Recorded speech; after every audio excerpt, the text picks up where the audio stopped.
Il reste en poste. Stéphane Le Foll conserve le ministère de l'Agriculture, Jean-Yves Le Drian garde la Défense, Benoît Hamon reste dans le gouvernement mais passe de l'économie sociale et solidaire à l'éducation nationale.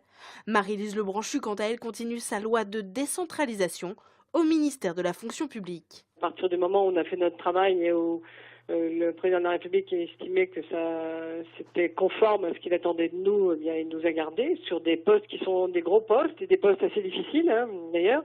Et puis Benoît Hamon a parfaitement réussi la loi concernant la consommation. Il est vrai que l'éducation, c'est un poste où il faut savoir aussi se faire entendre. C'est un grand poste aussi pour l'avenir de la France.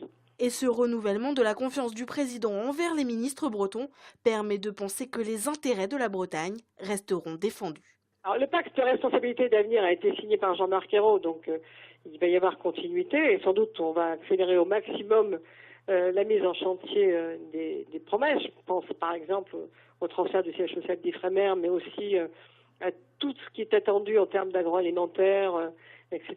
Selon les rumeurs avant ce remaniement, un autre Breton aurait pu rentrer au gouvernement et emporter le ministère de l'Intérieur, le député finistérien Jean-Jacques Urvoas. Mais c'est Bernard Cazeneuve qui intègre le poste. Jean-Jacques Urvoas garde son rôle de président de la commission des lois, un appui extrêmement important au Parlement pour le Premier ministre, selon Marie-Lise Lebranchu.